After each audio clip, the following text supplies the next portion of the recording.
to another episode with Thrive TV. I am here with your friend of mine, Joe Velazquez, certified NAHREP 10 trainer, and today we're going to talk to you about principle number 4 of NAHREP 10, which is minimize your debt. So Joe, let's talk about this concept, this principle of success with NAHREP 10. Absolutely. Hey, Jacob, thank you. Again, excited to be with you today to talk about the NAHREP 10, principle number 4, minimize debt is critical. And you know why that is? Because debt is debt weight. That's right. Think about that. Yeah. When you have debt weight, what does it do? What does debt weight, do to you? Mm-hmm. Well, number one, debt weight is going to slow you down. That's right. It's not going to allow you to be as agile as you would want to be. Debt weight is also going to create stress. It's going to create, if you think about when you see people that do hiking, a lot of times, you'll see the backpacks and they're heavy and man, if they don't have the right gear, if they don't have the right, the equipment that's going to be healthy for that, it's going to create stress on their back. That's right. Debt creates stress because it's weight that's going to not give you the mobility. It's not going to allow you to do the things that you would want to do in life. It's not going to provide you the ability to live the lifestyle that you'd want to live. So you got to think about debt. Debt is that heavy, heavy weight that just keeps you from moving forward, or it slows down your progress. Yeah, that's right. That's right, Joe. I mean, debt is like saying, like being overweight, really, in a sense. True. It keeps you from living your best life. Yes. And so we have to learn to start shedding off all this debt that really is not meant to be part of our lives, so that we can thrive, so that we can be able to spend more time with our spouse, right? Because a lot of times debt is one of the biggest causes of divorce. I mean, bad financial stewardship, bad money management is one of the leading causes of divorce. And one of them is because people get into debt. So let's talk to people about the difference between healthy debt and unhealthy debt. Absolutely. So let's talk about that. Let's give our friends a couple of examples, right? When you talked about health, it's similar to that. Unhealthy debt are going to be elements that will hold you and will keep you from doing things that you want to do. For example, a lot of times we see families that will go and do the rent to own. That's right. Rent to own the big screen, rent to own the appliance, rent to own, whatever it is that you want. Furniture, right? Paying a tremendous amount of interest, and it's a vicious cycle of money that's just kind of being recycled in debt. Right. That is absolutely debt that is unhealthy. Credit cards. A lot of times we see, and I've experienced, I've been there before, where I didn't manage credit card the way that it was healthy for me. Right. And it was unhealthy. Just continuing to charge, paying the minimum, paying interest rate of 25, 30% of sometimes. I mean, that's literally just go dig a hole and just go drop your money and just dump it into the ocean, because that's literally what happens when we get into the vicious cycle of debt. It literally weighs you down, like you said, even from a healthy perspective. Now, what's healthy debt? Example, I think the greatest example of healthy debt is a home. Purchasing a home, for example.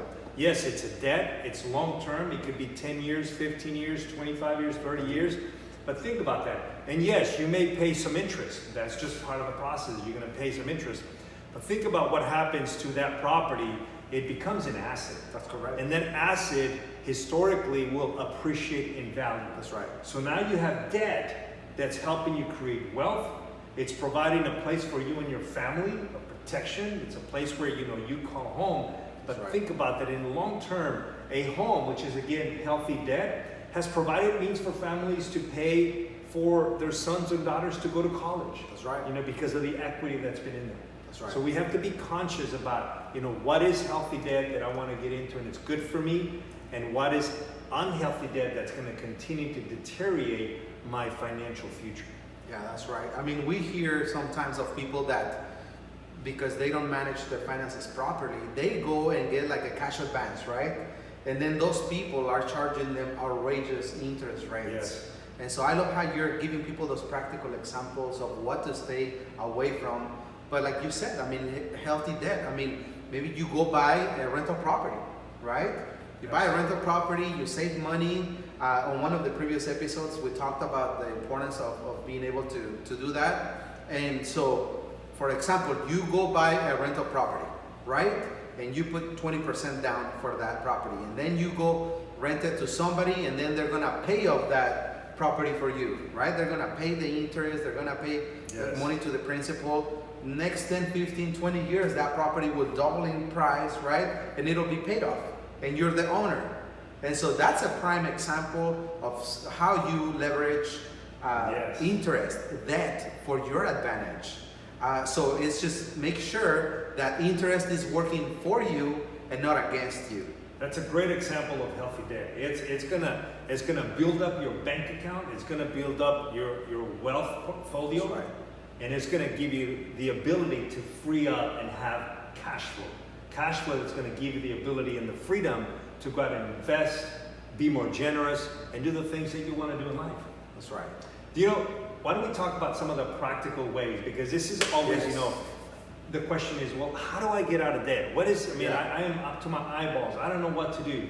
As you said in the previous episode, we talked about creating a budget, tracking your expenses. That's definitely step number one in the path to financial wealth and creating wealth for you. Now, eliminating debt. One of the most common processes and ways to do that is called the snowball process. And let's talk about that, Jacob. Very quickly, we'll make it very simple. What is snowball process from when we talk about debt elimination? Here's what it is. You basically take a notepad, take a spreadsheet, again, whatever it is that works for you, and make a list of the debts that you have. The credit card, the car note, the television. That's right. Whatever the case may be, make a list of all the debts that you have. That's right. And put them in order. In order of what? You know what? The one with the smallest balance, put that one on top. That's right. Right? Follow with the next one, and so on and so forth. Make that list. Here's what you're going to do. You're going to tackle that first one, the one that's on the very top of the list, which has the smallest balance, and you're going to begin to tackle that monthly payment. What do I mean by tackle? Yeah. It means that if your payment for that debt is $50 a month, you're going to do everything in your power to pay $60. Yeah. Everything you can. You know what? Go to the closet. Sell, the shoes that you haven't worn in whatever many years. That's right. Sell things. Do something to make that payment from $50 to $60. That's right. And just get angry at it. That's and right. just begin to pound that payment. Here's where the snowball comes in.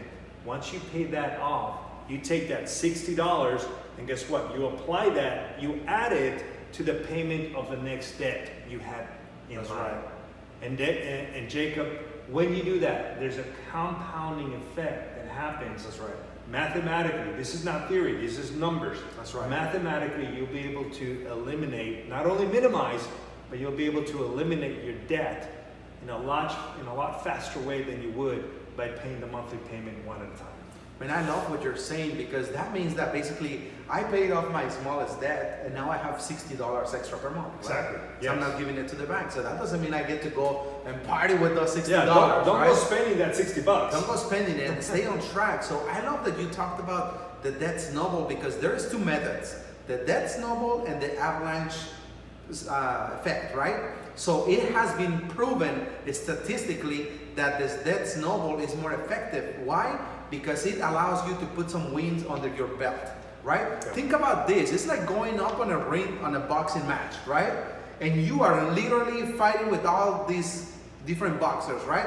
From the smallest guy to the biggest guy, right? And you're taking them one at a time, right? And so what happens? It builds your confidence, right? Once you knock out the little one, you're like, oh, I could get the next one. Yeah, now you feel like you're Canelo, right? Now you feel like, man, I'm undefeatable, man. Now throw anybody my way, right? And so that's what we're saying. Like, start tackling these debts, make the list, put it on your fridge, and stare at it. And every day when you walk by that list, you say, I am coming after you. Yes. Right? You sell so many things in your house that your children think they're next. I am telling you. You get fired up, you get passionate, you get inspired. And why? Keep the why in front of you. We talked about the why in one of the episodes that we filmed. So keep that in front of you, stay motivated, stay on fire, so that you can make the progress that you want in your life. So I am telling you, the debt snowball is the way to go. I am telling you. And so, friends and family, stay tuned. Please follow us on Instagram, Facebook, YouTube. Make sure that you're dropping a like. Make sure that you're leaving a comment. Let us know what your favorite part was, right? Yes. I mean, let us know even if you need some more resources, Absolutely. right? Maybe you want us to point you in the right direction. Maybe for a book, right? Yes. That we read that helped with the debt snowball or something like that. Make sure that you're reaching out to us. Stay connected. Remember, every Friday, we're going to be dropping these episodes to you. So stay tuned. Live with love, live with passion. The best is yet to come.